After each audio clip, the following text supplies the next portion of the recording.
presented by Top Music।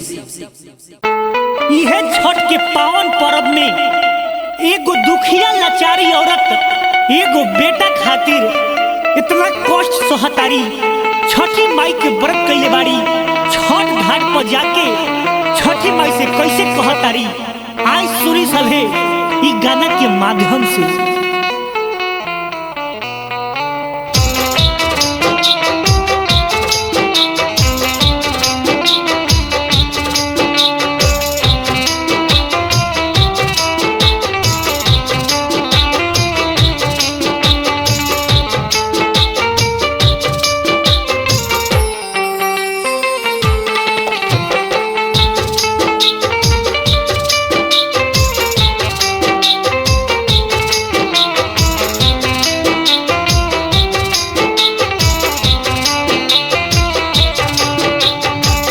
एगो रे लाला नावा के बिना छठी मैया, एगो रे लाला नावा के बिना छठी मैया, भावनावा सुना सुना बा, भावनावा सुना सुना बा।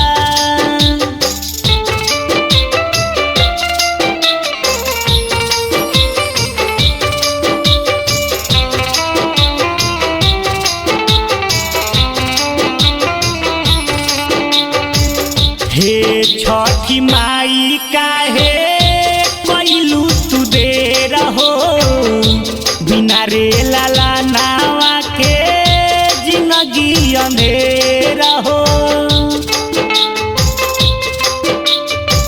ए माई हाँ हाँ, हे छठी माई काहे कैलू तू दे रहो, बिना रे लाला नावा जिंदगी अंधेरा हो।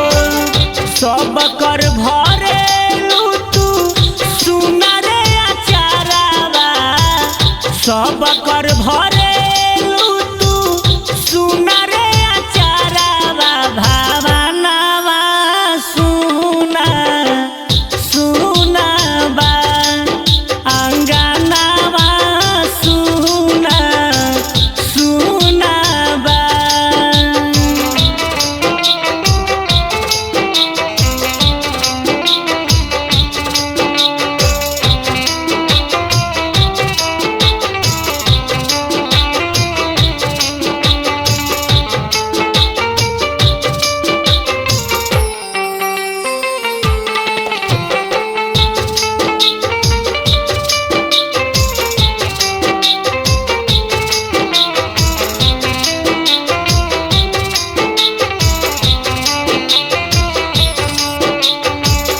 फाटेला करे जसुनी बाजिन के नामवा, क्षण भर में कैसे लोग के बदले ईमानवा। हे छठी मैया बड़ी कलेश में जियतानी। हाँ हाँ, फाटेला करे जसुनी बाजिन के नामवा, क्षण भर में कैसे लोग के बदले ईमानवा। लोगवा के कही का बदलल सजनावा, लोगवा के कही का बदलल सजनावा, मकानावा सुना सुना बा, आंगनावा सुना सुना बा।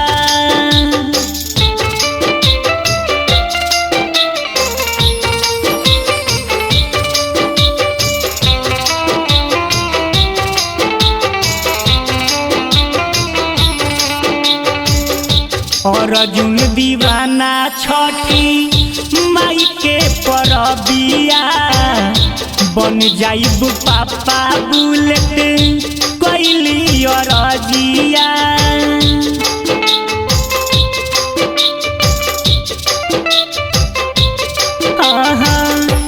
अर्जुन दीवाना छठी माई के परबिया, बन जाइब पापा बुलेट कोइली रजिया सब